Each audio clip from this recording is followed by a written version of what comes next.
Welcome everyone to the Wilmette Institute's webinar. And today we will be hearing from Jena Khadem about the banishment of Bahá'u'lláh from Baghdad to Constantinople and beyond. We hope that you will enjoy this program and take the information to your friends as well. The purpose of our webinar series is to highlight the immense diversity of the Baha'i teachings and the way they contribute to the contemporary world, and particularly to the prevailing discourses of society. As I said, today we will be focusing on the life of Bahá'u'lláh, the founder of the faith, and his travels in the Middle East as a result of his banishment. And as our speaker today, we have Jena Khadem. She is a fourth-generation Iranian Baha'i who received her PhD degree from Northwestern University in Evanston, Illinois, in the biological sciences, with a focus on cellular and molecular biology. She followed that with postdoctoral studies and faculty positions in medical and graduate schools. Her academic career in medical and graduate programs included both teaching and research. She's published in numerous scientific journals and academic books on her topics in biology. She's also deeply interested in the study of Baha'i history, as we will hear today. Also, the fundamental principles of the Baha'i faith, such as the harmony of science and religion. Who wouldn't be interested in that as a biologist, after all? She's particularly interested in the application of scientific principles to an appreciation and understanding of the Baha'i worldview. She continues to contribute to public discourse and dialogues on some of the challenges of our times, and she's also committed to the enhancement of interfaith understanding, and she's been involved in quite a few interfaith efforts as well. Before I turn the program over to her, however, I should say a little something about our upcoming events while I have a kind of captive audience here. We have two other webinars coming up later this month, the next two Sundays, in fact. Next week, we have a panel on religion and science in a globalized world, which consists of 2 or 3 people who've all published in the same book on religion and science. And so it's a panel of authors who've published together. We will have a second panel, I believe, in October of other authors from that particular book.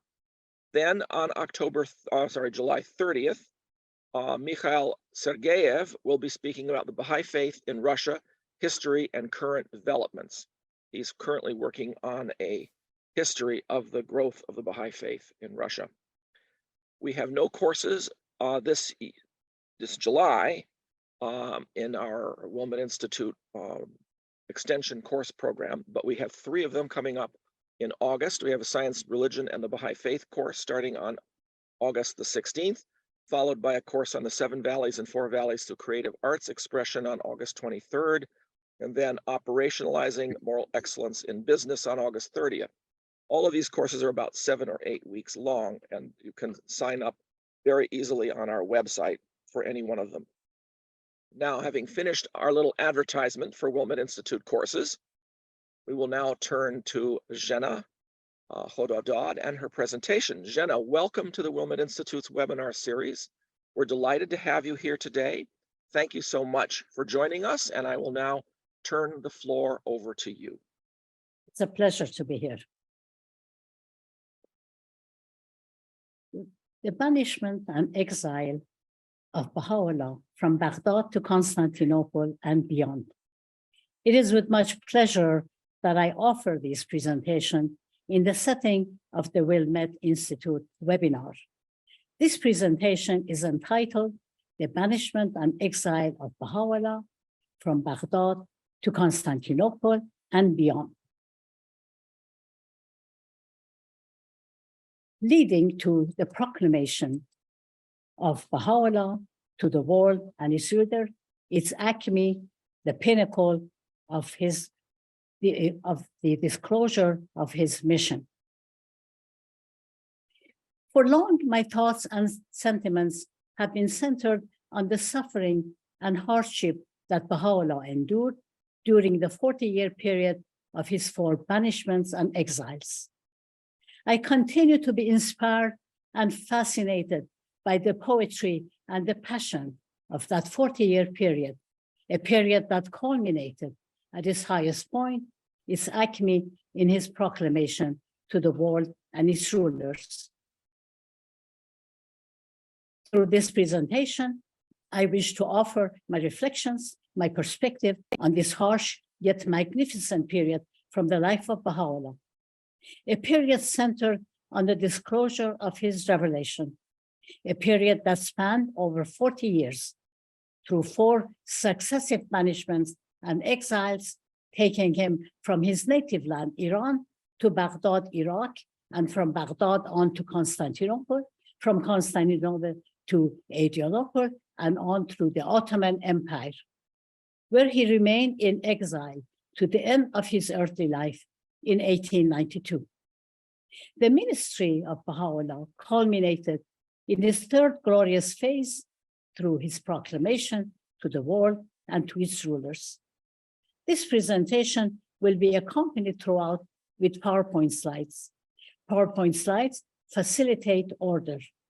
Most importantly, they provide valuable means for inclusion of the sources of information and citations used throughout this presentation. This talk, The Banishment and Exile of Baha'u'lláh from Baghdad to Constantinople and Beyond, has its start from that joyous and awe-inspiring declaration of Baha'u'lláh in the Garden of Ridvan, a disclosure that took place on April 21 through May 2nd, 1863. It will advance on May 3rd from the Declaration of Baháu'lláh in the Garden of Ridvan, and thereon set on the path of his banishment toward Constantinople and beyond through the Ottoman Empire. The life of Baha'u'lláh, as the lives of the prophet founders of the great religions of the world, was beset with hardship, persecution, imprisonment, and also banishment and exile. In this presentation, I wish to share my reflections, my perspective on the exile and the 4 banishments of Baha'u'lláh. May the magnitude, the poetry, and the passion of such glorious yet harsh period from the life of Baha'u'lláh continue to inspire, energize, and sustain us. The prophetic mission of Baha'u'lláh unfolded through 3 phases. The first phase, the secret intimation to Baha'u'lláh in the garden in the prison known as the Siyah in Tehran, Iran in 1852. Through the most great spirit personified as the maiden. The second phase, the declaration, the announcement by Baha'u'lláh of his mission to his companions in Baghdad, Iraq in 1863. That disclosure, that announcement reached its zenith in the third phase, the proclamation of his mission from Constantinople, Adrianople, and on to the penal colony of Akka, to the kings and rulers from 1863, starting from Constantinople and continuing across to the end of Baha'u'llah's earthly life in 1892. Now a brief look, an overview of the course of the continuing banishment and exile of Baha'u'lláh on a simplified schematic map of the region. This map shows Iran and the neighboring Iraq. At that time, Iraq was part of the Ottoman Empire. That secret intimation to Baha'u'lláh was the first phase of the unfoldment of that revelation. In 1852, in Tehran, Iran, in the prison known as the Siyah. On January 12, 1853, just a few months after the release of Baha'u'lláh from that prison, together with some of the members of his family, Baha'u'lláh was banished from Iran, escorted by an officer of the imperial, the bodyguard, to assure his safety.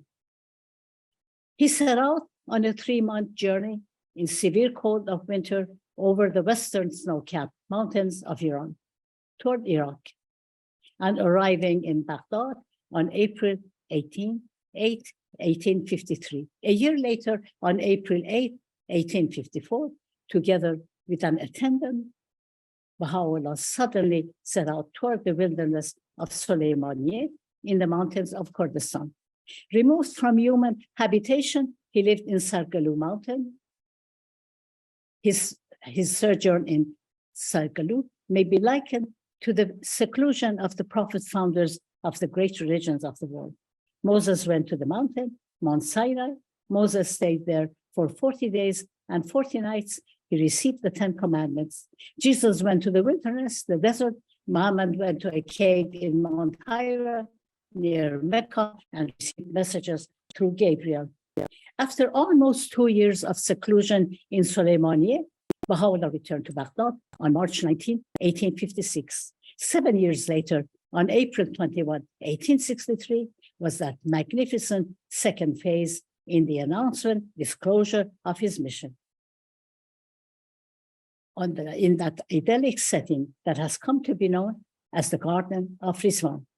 The disclosure of the mission of Baha'u'lláh reached its acme, its zenith, through its third phase, starting from Constantinople and on to Adrianople, and continuing onward to Akka, where he was an exile in the penal colony of Akka to the end of his earthly life in 1892.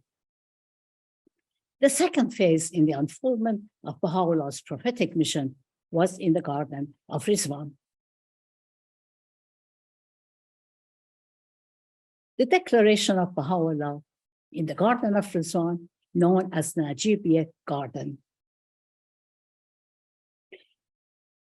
The Declaration of Baha'u'lláh in the Garden of Ridvan was from April 21 to May 2nd, 1863. The second phase in the disclosure of the mission of Baha'u'lláh to his companions.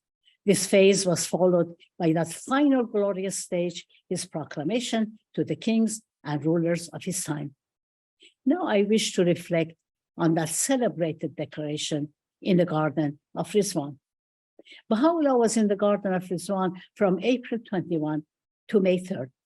The period of his declaration was from April 21 to May 2nd. His departure from the Garden of Ridvan was on May 3rd. Now, some years since, let us see ourselves in the setting of the Garden of Ridvan. Let us place ourselves in his presence. Let us relish the beauty and the fragrance of his roses, the songs of his nightingales, but foremost, the presence of Baha'u'lláh in our midst. The eminent Baha'i historian Nabil Azam relates, every day at the hour of dawn, the gardeners would pick the roses which lined the 4 avenues of the garden and would pile them in the center of the floor of his blessed tent. All these roses, Baha'u'lláh would, with his own hands, entrust to those who dismissed from his presence every morning to be delivered on his behalf to his Arab and Persian friends in the city. Nabil continues, so great would be the heap of roses that when his companions gathered to drink their morning tea in his presence, they would be unable to see each other across it. Nabil continues, one night, the 9th night of the waxing moon, I happened to be one of those who watched beside his pleasant tent. As the hour of midnight approached, I saw him issue from his tent, pass by the places where some of his companions were sleeping, and begin to pace up and down the moonlit, flower-bordered avenues of the garden. Nabil relates, so loud was the singing of the nightingales. Nightingales are proverbial for their expression of love and adoration for the rose. From dusk to dawn, a nightingale sings his adoration for the rose. In poetic and mystical writings, the singing of the nightingale symbolizes the love of the lover for the beloved. Among poets and mystics, the love of nightingale for the rose symbolizes the impassioned and enraptured love of the lover for the beloved, the love of man for the divine. So loud was the singing of the nightingale on every side that only those who were near him could hear distinctly his voice. Baha'u'lláh continued to walk until pausing in the midst of one of those avenues. He observed, "Consider these nightingales. So great is their love for these roses that sleepless from dusk till dawn, they warble their melodies and commune with burning passion with the object of their adoration. How then can those who claim to be afire with the rose-like beloved choose to sleep?" Regarding the significance of the declaration of Baha'u'lláh in the Garden of Ridvan, Baha'u'lláh acclaims that historic occasion as the most great festival, as the king of festivals, the day whereon all created things were immersed in the sea of purification. Rejoice with exceeding gladness, O people of Baha, as you call to remembrance the day of supreme felicity. On this occasion, Baha'u'lláh revealed a magnificent tablet. The divine springtime is come. It is in exquisite form. Baha'u'lláh holds a magnificent dialogue with his pen symbolizing the vehicle of his sacred writings. The tablet starts with Baha'u'lláh addressing his pen with these words: "The divine springtime is come, O most exalted pen, for the festival of the All-Merciful is fast approaching. Bestir thyself and magnify before the entire creation the name of God and celebrate his praise in such wise that all created things may be regenerated and made new. Speak and hold not thy peace." The tablet continues, "Arise before the nations of the earth and arm thyself with the power of this most great name, and be not of those who tarry." The departure of Baha'u'lláh from the Garden of Ridvan. The order of Ali Pasha, the prime minister of the Ottoman Sultan, had been communicated to Baha'u'lláh through Ali Pasha, the governor of Baghdad, for the banishment of Baha'u'lláh toward Constantinople, the capital of the Ottoman Empire. In courteous language, the letter invited Baha'u'lláh to proceed to Constantinople as the guest of the Ottoman government. Thus, order had been issued for his banishment from Baghdad to Constantinople. Namir Pasha, who had great respect for Baha'u'lláh, handed a written order to the officer assigned to accompany Baha'u'lláh, commanding the governors of the provinces through which the exiles would be passing to extend to them their utmost consideration. Alas, the time of the departure of Baha'u'lláh from the Garden of Ridvan had come. The departure was at noon on 14th of Zulqa'dah, 1279 Anno Hijra, that is May 3rd, 1863. Believers and unbelievers alike sobbed and lamented. Emotions were stirred to such depths as no tongue can describe. Visualizing that departure, mounted on his steed, a red-roan stallion of the finest breed, the best his lovers could purchase for him, and leaving behind him a bowing multitude of fervent admirers, he rode forth on the first stage of a journey that was to carry him to the city of Constantinople. Numerous were the heads, which on every side bowed to the dust at the feet of his horse and kissed its hoofs, and countless were those who pressed forward to embrace his stirrups. Baha'u'lláh left the Garden of Ridvan on May 3rd, 1863. The journey of Baha'u'lláh from Baghdad toward Constantinople. The sun was about to set when they reached Firayjat, 3 miles away on the bank of the Tigris. Baha'u'lláh was in Firayjat for several days. In Firayjat, horses were made to run a course to test them. On May 9, 1863, accompanied by members of his family and 26 of his disciples, Baha'u'lláh set out from Firayjat on the course of a journey toward Constantinople. The caravan continued onward, taking this path through 21 villages and small towns, up to Ilahiyeh. From Ilahiyeh, they proceeded onward towards Samsun on the shore of the Black Sea, and from Samsun on to Sinop, to Aniaboli, to Constantinople, arriving on Constantinople on August 16. Abdul-Baha has given a vivid and delightful account of the spirit of that journey in his memoir of Mirza Aghay Munir, Janab Munir. Let us visualize that idyllic yet arduous journey, a procession of a caravan of Hudas through mountainous roads and valleys.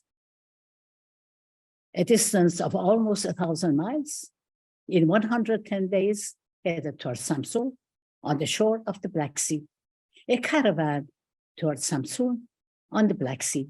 A caravan of 50 mules, 26 disciples of Baha'u'lláh, family members of Baha'u'lláh, a mounted guard of 10 soldiers with their officers, 7 pairs of hudas, each pair surmounted by 4 parasels. This is a drawing, a rendition of Kajave or Huda. Each pair surmounted by 4 parasels, wending its way across the uplands and through the roads, fields, woods, valleys, and pastures, through the picturesque eastern Anatolia, heading toward the port of Samsun on the Black Sea. Kajave settled on mules. While on move, Baha'u'lláh was seated in his Kajave. Baha'u'lláh was a masterful horseman.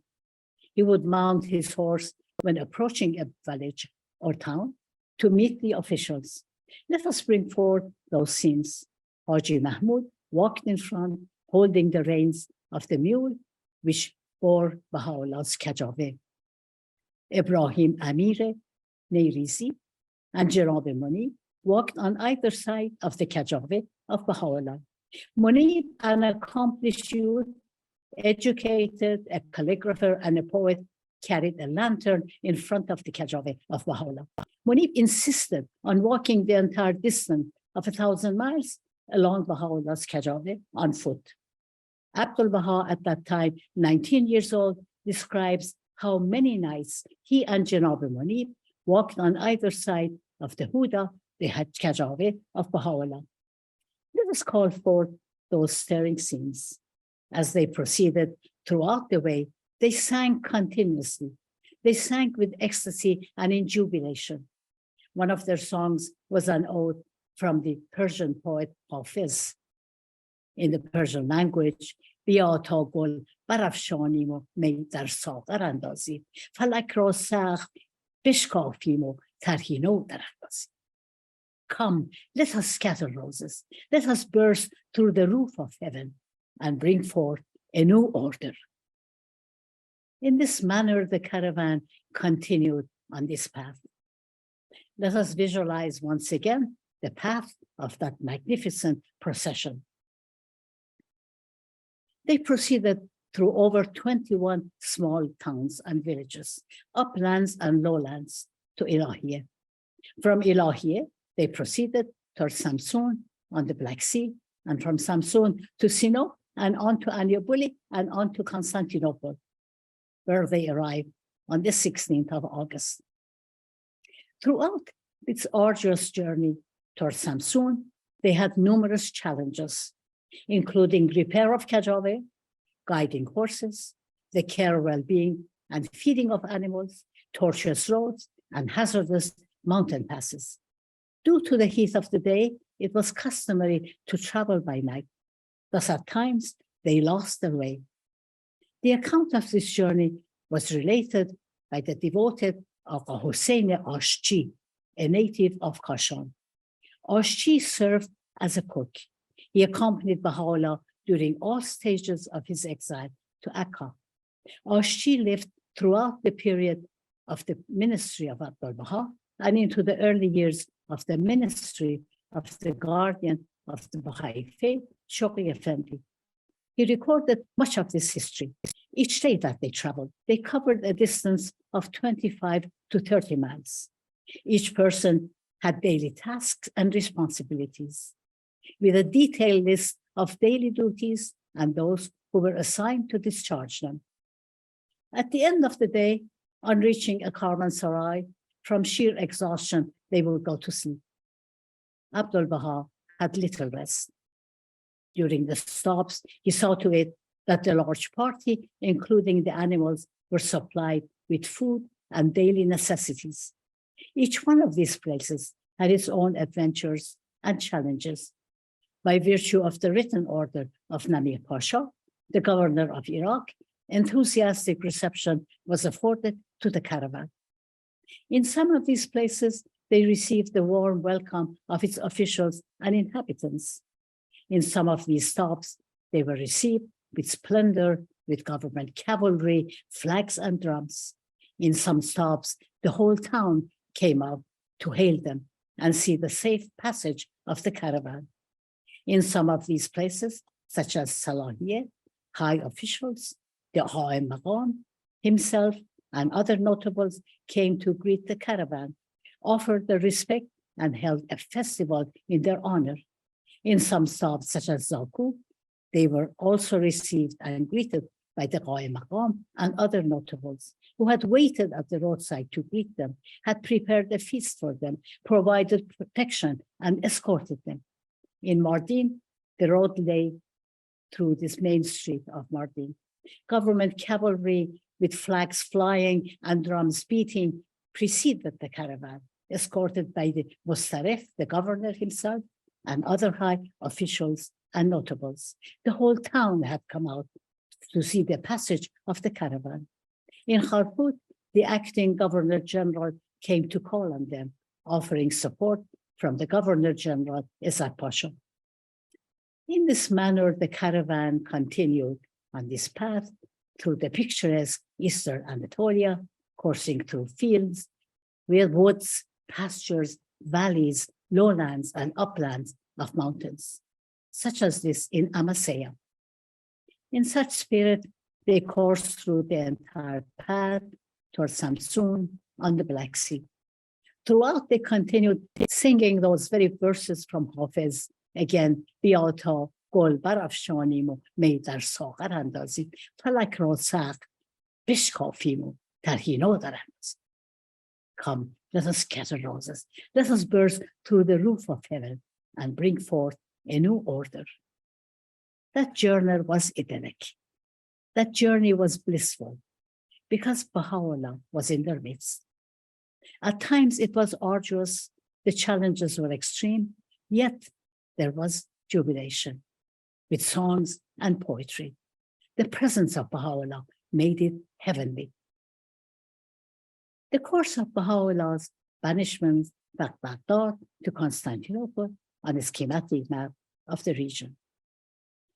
The journey of the caravan of Hudas, following the second phase in the unfoldment of his revelation, coursed through from Baghdad through over 22 villages and small towns. In 110 days, the caravan arrived in Samsun on the shore of the Black Sea. In Samsun, the chief inspector of the entire province, extending from Baghdad to Constantinople, accompanied by several pashas, called on Bahá'u'lláh to offer their utmost respect. The arrival of Bahá'u'lláh in Samsun on the shore of the Black Sea. The triumphant had taken them across the mountains and valleys of Anatolia, while drawn close to the shore of the Black Sea, sitting in his kajave. On that wondrous occasion, Bahá'u'lláh revealed aloud the tablet Surah Hodaj in honor of that triumphant journey. After 7 days, the Ottoman steamer arrived. 2 boats took them to the ship, one in which Bahá'u'lláh sat with members of his family and the other members of his retinue. They took the boat from Samsun to Sinop and the following day to Anyapoli.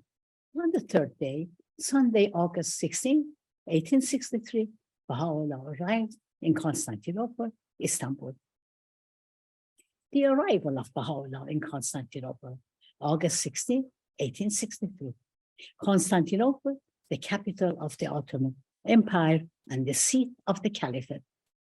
During his 4-month sojourn in Constantinople, in addition to the tablet Subhanaka Yahu, also known as the tablet of the bell, tablet of Navruz, Bahá'u'lláh revealed the Lawh Abdul Aziz wa Wakalam, The tablet was addressed to Sultan Abdulaziz and representatives. To an official Shamsi Beg, this tablet was delivered to Ali Pasha, the prime minister, to be given to the Sultan. Sultan Abdulaziz failed to respond. The text of this tablet is not available. However, its tenor can be perceived from certain paragraphs on Sultan Abdulaziz in the Surah of Muluk, addressed at a later date in Adrianople to the concourse of monarchs. Thus, the third and the most glorious phase in the unfoldment of the mission of Baha'u'lláh, that is his proclamation at its very beginning in Constantinople. 4 months after the arrival of Baha'u'lláh in Constantinople, Sultan Abdulaziz, the Ottoman Sultan, issued the edict for the banishment of Baha'u'lláh from Constantinople to Adrianople.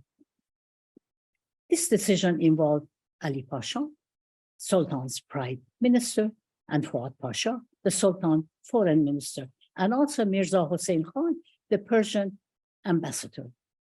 They were exiled from Constantinople to Adrianople in the severe cold of winter. Some were mounted on pack animals, others were to ride in wagons. They arrived in Adrianople on December 12, 1863.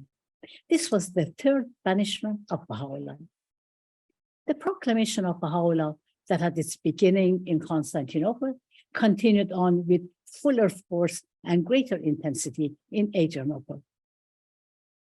5 years later, on August 12, 1868, order was issued for further banishment and exile of Baha'u'lláh toward the penal colony of Akka.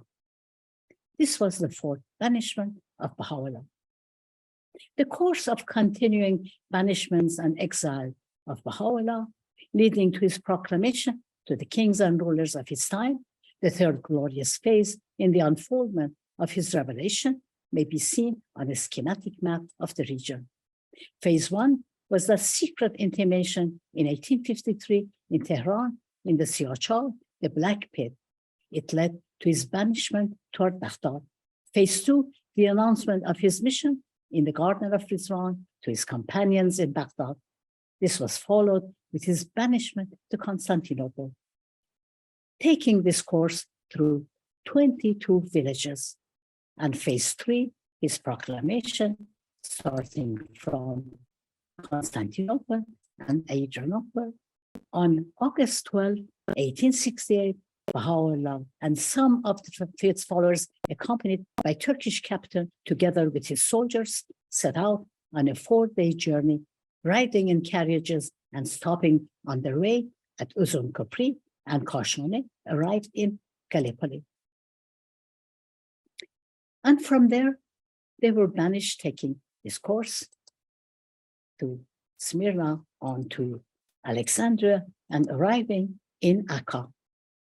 In Akka, that proclamation was to shine with greater radiance and brilliancy. Again, the path of this fourth banishment of Baha'u'lláh, starting from Adrianople toward its destination, Akka. That is from Adrianople, August 12, 1868, on to Uzun Köprü, to Kashane, to Gallipoli, to Medeli, to Smyrna, on to Alexandria, to Port Said, Jaffa, Haifa, and Akka.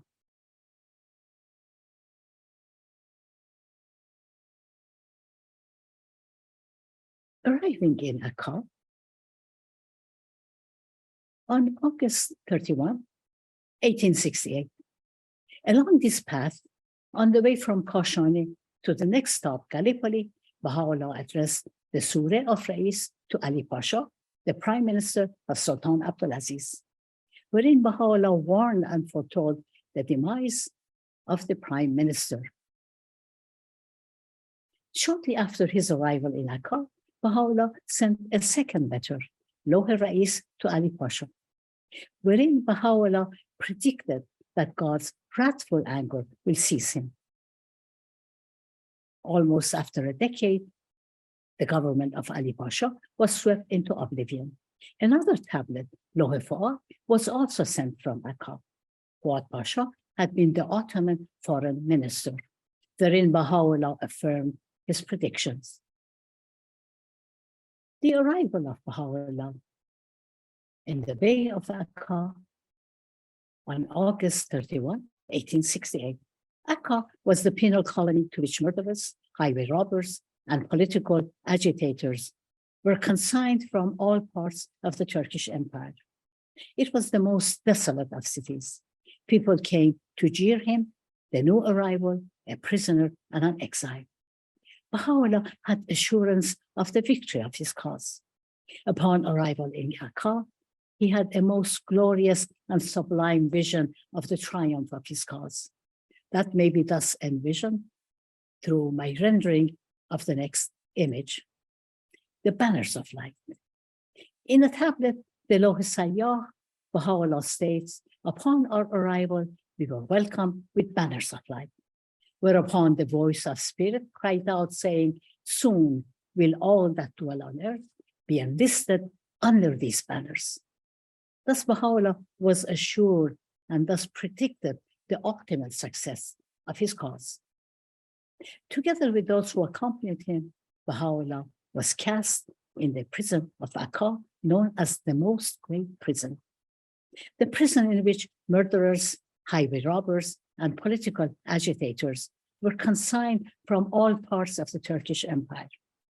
The order issued by the Sultan was to subject the exiles who had been accused of leading others astray to long-term imprisonment with strict confinement. Their daily ration of food was 3 loaves of black bread for each prisoner. The Farman, the order of the Sultan, was read publicly soon after the arrival of the exiles in the principal mosque of the city, that the prisoners should not associate with the local inhabitants. Through the course of this 4th phase of his banishment and exile, Baha'u'lláh continued on with full force with his proclamation.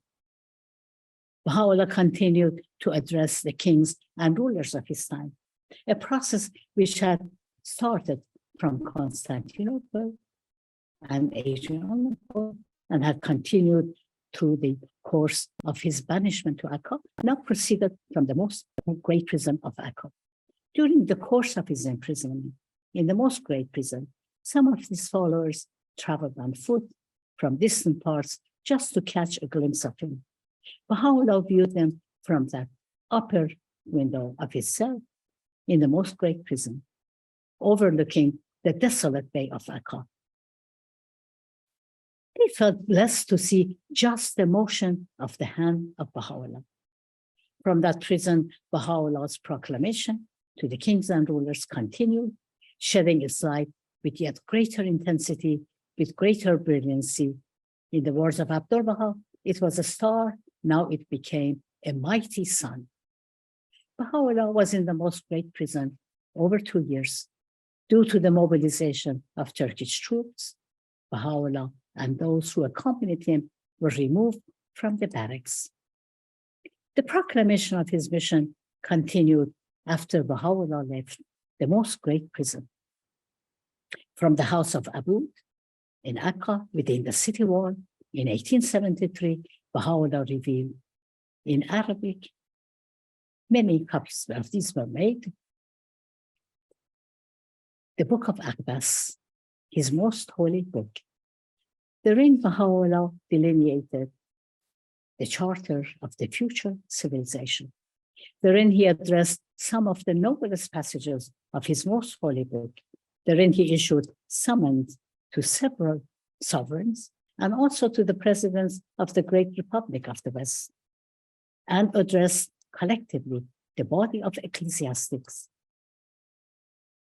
Therein, once again, he announced his mission to the kings of the earth, both in the East and in the West, both Christian and Muslim, who he had admonished and warned in the Surah of Muluk, revealed in Adrianople. The summons of Baha'u'lláh to the kings and rulers. Along the path of his banishment and exile, starting from Constantinople on, Baha'u'lláh addressed the kings, rulers, and ecclesiastics. The scope of the proclamation of Baha'u'lláh is extensive, unprecedented in the annals of religions. It may be organized and classified in a number of ways. I wish to offer a brief overview, organized based on the place from where these summons were addressed.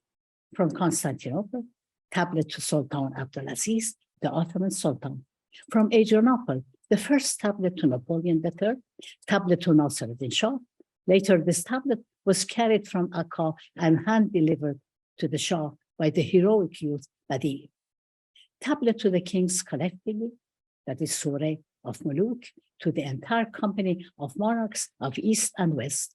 From Gallipoli, Surah Rais to Ali Pasha, the Ottoman Prime Minister. From Akka, second tablet to Napoleon. Tablet to Tsar Alexander II. Tablet to Queen Victoria. Tablet to Pope. And in the Atlas, he issued summons to Wilhelm I, the conqueror of Napoleon, and the Emperor of Germany, to Franz Joseph, Emperor of Austria and King of Hungary, to the rulers of America and the President of the Republic therein, to the ecclesiastics collectively.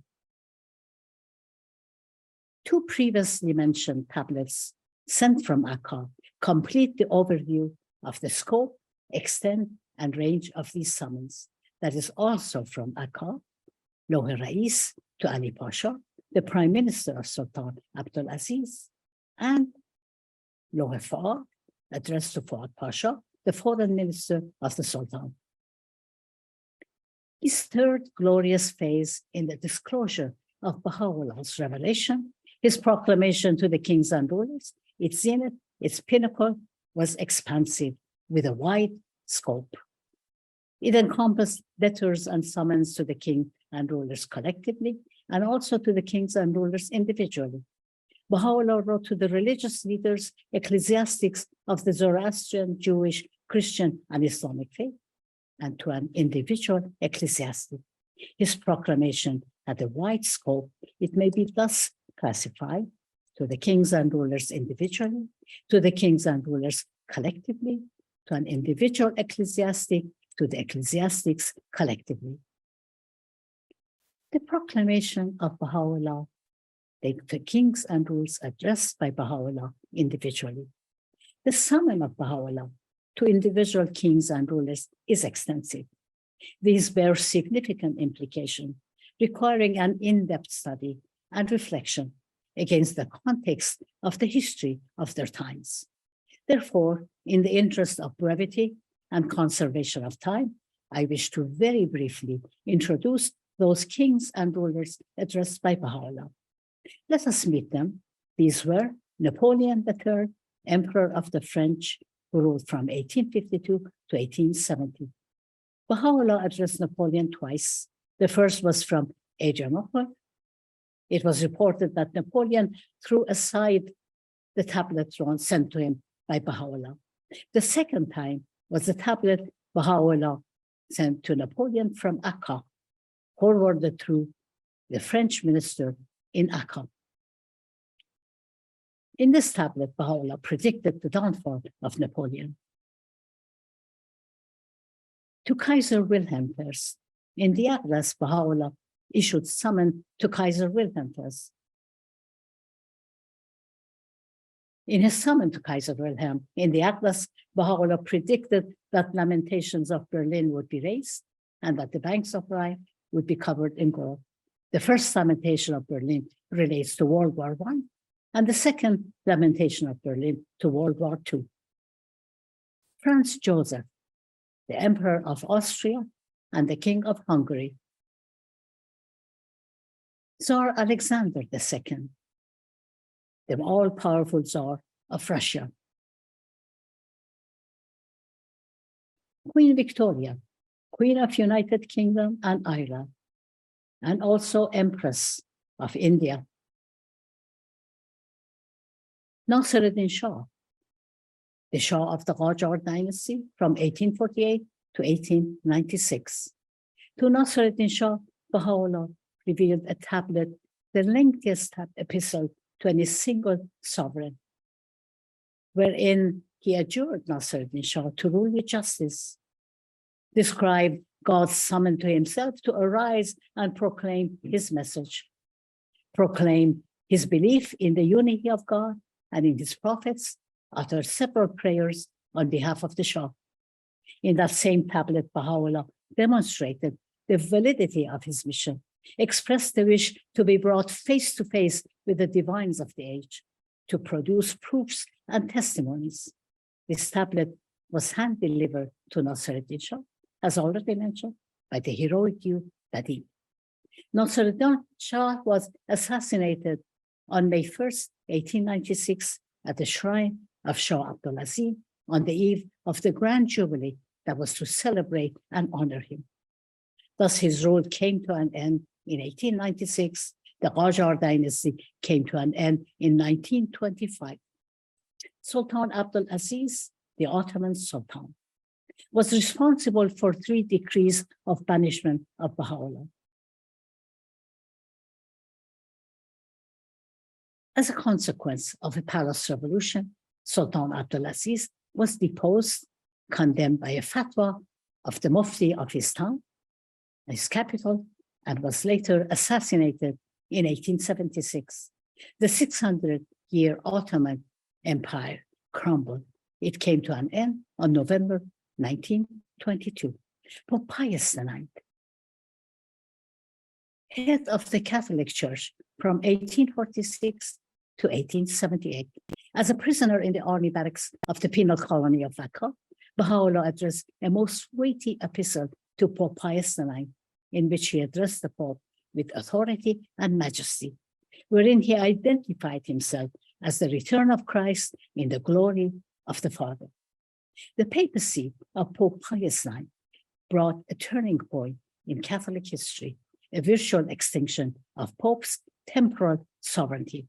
Pope Pius IX was the last Pope to rule over papal states.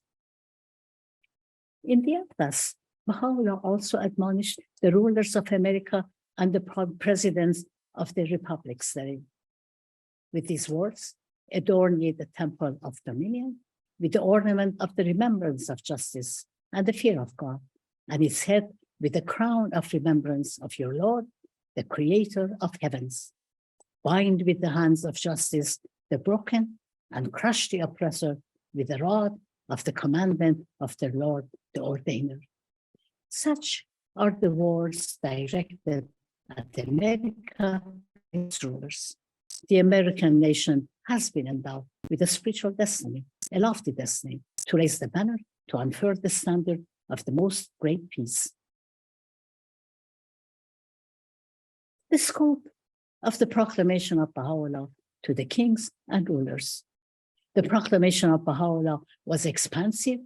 Baha'u'lláh, as a prisoner and an exile, proclaimed his message to the most powerful rulers of his time, as well as to the ecclesiastics and religious leaders. The wide outreach of such commanding summons to the sovereigns and religious leaders from a prophet founder of a religion, a prisoner and an exile, is unprecedented in the history of religions. Such outreach is a reflection of the breadth of the mission of Baha'u'lláh for the reconstruction of society and his vision of a global civilization wherein all nations, races, and religions can be unified. He admonished these leaders to heed his guidance.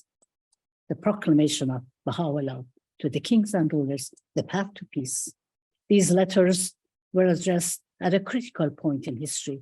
Animosity, hostility, and conflict were at high levels. Europe was in turmoil, buildup of armaments had escalated. European countries were stockpiling their weapons. Europe was at the brink of a major conflagration. The exigencies of the times required warnings. Through such extensive summons, Baha'u'lláh offered the path to peace while there was yet time. We may wonder, had the call of Baha'u'lláh been heeded when there was yet a window of opportunity for peace, would the First World War have been averted, and consequently the Second World War?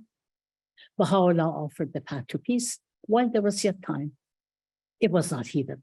Alas, the First World War broke out 22 years after the end of the earthly life of Baha'u'lláh. The call raised by a captive and an exile and a prisoner addressed to the most powerful and influential rulers of his time and to the ecclesiastics reverberate over the ages and centuries. May it admonish and instruct the war-torn humanity to follow the path to peace toward the reconstruction of society. Baha'u'lláh prophesied his triumph upon earth, though no king be found who would turn his face toward him. This presentation, the banishment of Baha'u'lláh from Baghdad to Constantinople and beyond, was a brief overview of the 4 banishments and exiles of Baha'u'lláh. The unfoldment of the mission of Baha'u'lláh culminated in its glorious 3rd phase through the proclamation of Baha'u'lláh to the world, its rulers, and its ecclesiastics, and to humanity. I want to express my appreciation for all those who listened to this presentation on the banishment and exile of Baha'u'lláh from Baghdad to Constantinople and beyond. Thank you so much, Jena. That was an amazing survey, really, of, I'm not even sure how many years we covered there, certainly a decade of time, perhaps a bit more, of probably the most productive and busy time of Baha'u'llah's life, and also the most tragic, with the actual physical exiles and the physical imprisonments, and in spite of all that, these amazing accomplishments. So thank you so much for reviewing all that for us and for our audience. I think a lot of people will find it extremely helpful to be able to go over this and to follow it sort of year by year and month by month. We do have a few comments in the Q&A here. Mario says, is a map of the journey of the most great name from Tehran, Baghdad, Mosul, and on to Constantinople available? Thank you for this beautiful and lovely presentation. I love maps.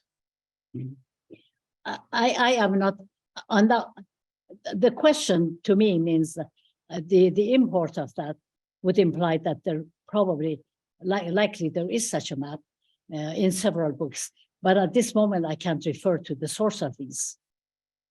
Yeah, I think you could probably find it in, well, you might be able to find it in Bahá'í's book, Bahá'u'lláh, King of Glory. I suspect there might be a map there. So there may be some places where it would be available. Ania asks, does the World Center have a copy of the summons of Baha'u'lláh to Constantinople? That summon is in the Aqdas, the summon of Baha'u'lláh to the people of Constantinople and to the land situated between the 2 seas.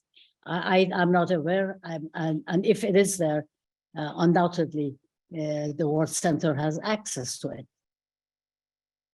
Yeah, she may be asking about whether we have a copy of the fatwa demanding, or the decree demanding that Baha'u'lláh move or come to, or the invitation of Baha'u'lláh to Constantinople. I suspect we would have that, since it came in writing and it would have been preserved in the Baha'i World Center's records. So I suspect that's what she's referring to, though I don't know. Bahia Mitchell writes, wonderful, thorough research for previously unknown facts. What do you attribute the good reception he received in the villages of Iraq? Is it because they were Kurdish villages? That is possible because of the ethnicity. I'm not sure, but I know that Ali Pasha had already sent a letter with the guard who was accompanying the exiles. I had already communicated to the governors of the places through which they would be passing to afford to them their hospitality and their utmost respect. I believe that has something to do with it. But then later, when they got a sense of the mission of Baha'u'lláh, even in a fragmented form, and they probably, that by itself instilled a lot of respect. So they came out to meet them and to greet them and to celebrate their passage through their villages. Yeah, that sounds like a good response to me as well. Virginia asks this: the presentation was lovely and much appreciated. You will no doubt remember me, no doubt not remember me, but you and your husband were witnesses to my marriage in October of 1996 in Wilmette. We are still married, and when I saw your name, I wanted to join and thank you for your generous support all those years ago.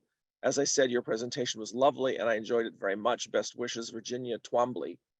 I don't see where she's from now. Thank you very much, Virginia. I appreciate that expression of your sentiment. I truly appreciate that. And I appreciate your presence in this setting.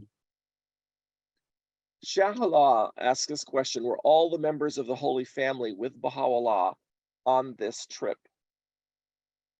Certain members accompanied Baha'u'lláh when he was exiled from Iraq, from Tehran to Iraq.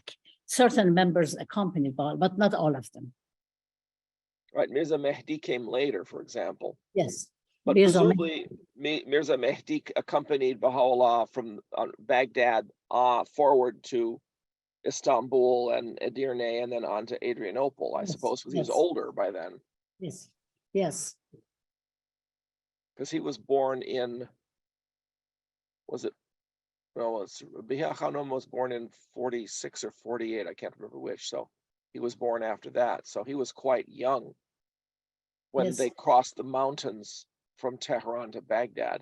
So he had to stay back in Tehran at that time. Yes. Let's see what else we have here.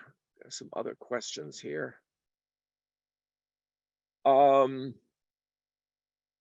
Francis says, do you know if the resting place of Monib in Izmir is known? I don't know which Monib this is. I'm not aware of that. I do not know. This wasn't a Monib you mentioned, it seems to me. So this may be someone else. Did I mention a Monib? I don't think you did. So I think he's asking some other question. And Mario says, merci with the warmest gratitude. So that's another thank for you and another comment. My pleasure. Yeah. I'm trying to think. Do you have any comments at all, additional comments at all about the accommodations Baha'u'lláh had? For example, in Istanbul, I don't recall what sort of house he was staying in Istanbul. And when we were in Istanbul, the last time we were in Istanbul, we wanted to visit that accommodation. I don't know whether it is available now, but at that time it was not. So we have not visited Istanbul. We have not visited that accommodation when Baha'u'lláh was in Istanbul. Have you seen the house in Edirne and Adrianople? Yes, yes. We have visited Edirne a number of times, and we have visited that house in Edirne. Yes. Yeah, I would love to see that sometime. We don't have any other questions here. So I don't know if we'll have additional comments here. Francis continued to say, the Monib who walked on foot 1,000 miles with Abdul Baha before Baha'u'llah's Howdah. That's the one who apparently was buried in Izmir. Oh, okay. It's that Monib you're talking about. Yes. Yes. Yeah, but I don't think we have any information about where he's buried in Izmir. I don't. Yeah. I don't know. Yeah, I don't have it. Yeah. Let's see if we have anything else here. On YouTube, a viewer asks this: how long was the journey from Baghdad to Constantinople? In what season were they traveling? What was the weather like? Well, they started, it was May 3rd, was the starting day in Firayjat. And after 9 days, which would have been 9th of May, they started on that journey. It took about 110 days, and it was 1,000 miles. So they arrived in Samsun, actually in Baghdad, in Constantinople. They arrived on 16th of August. So it was 110 days. So it was, they arrived in the heat of summer in Constantinople. And a good part of their travel also, there was a lot of, it was warm, it was hot, and sometimes they had to travel by at night because of the heat of the day. I don't know whether that answers the question. Yeah, I think it does. He asked about the distance, and of course, part of the distance was from Samsun to Constantinople was by steamer, so they didn't have to walk that one at Yes. least. But the distance up to Samsun must have been close to 1,000 miles as well. Certainly, It was 1,000 miles, but I tried to track that distance. If you were to fly to Samsun, it would be 700 miles. But because of tortuous roads, mountainous paths, Balyuzi mentions it as 110 days and 1,000 miles.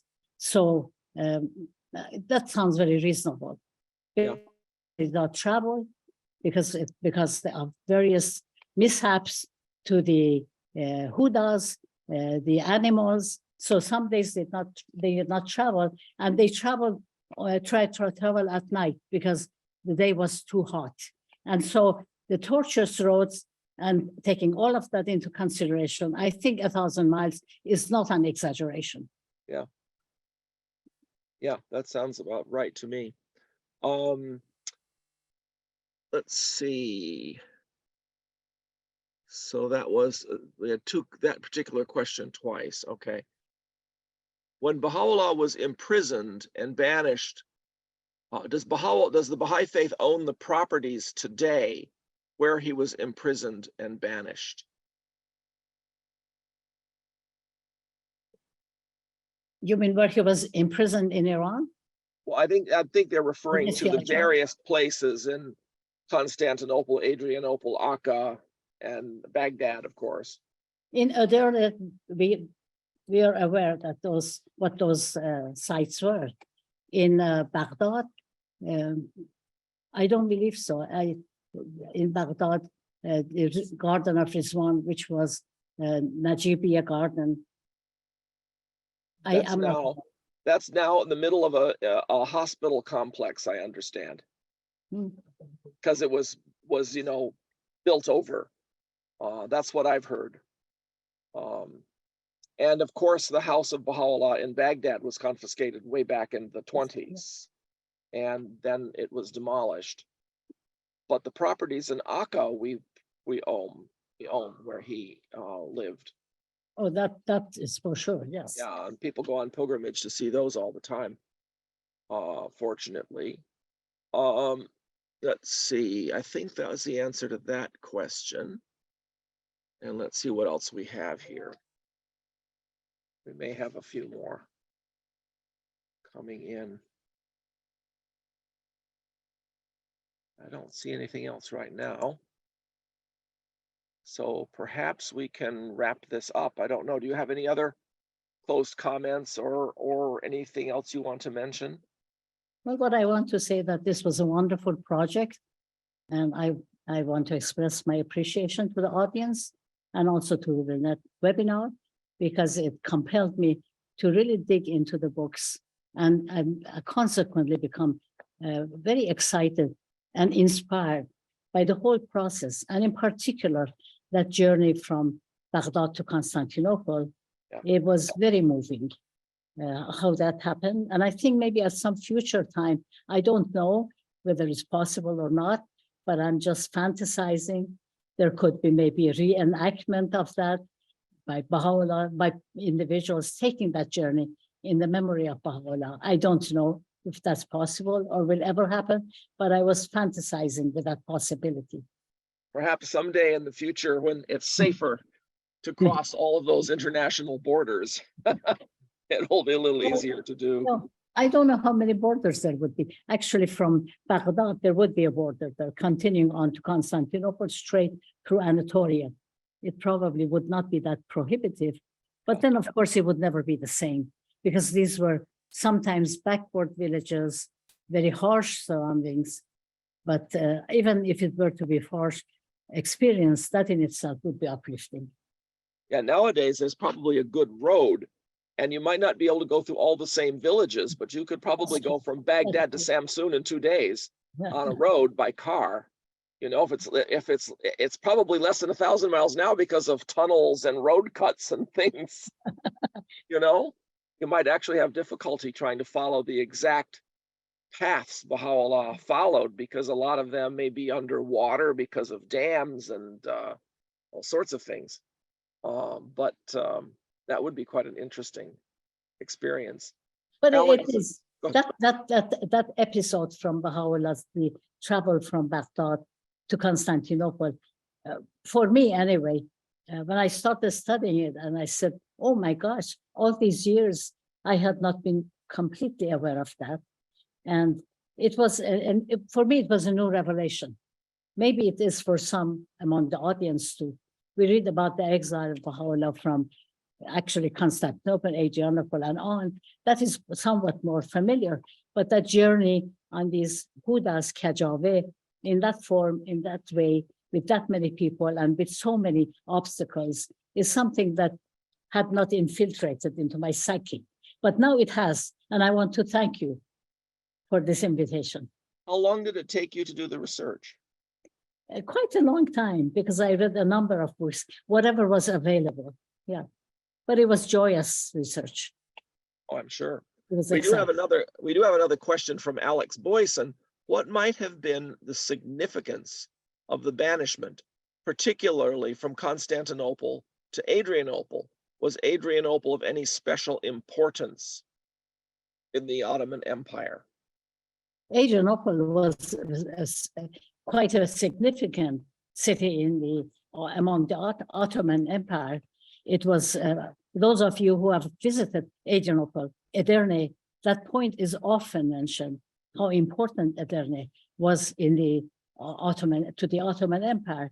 And also Edirne is at the extreme border of the empire.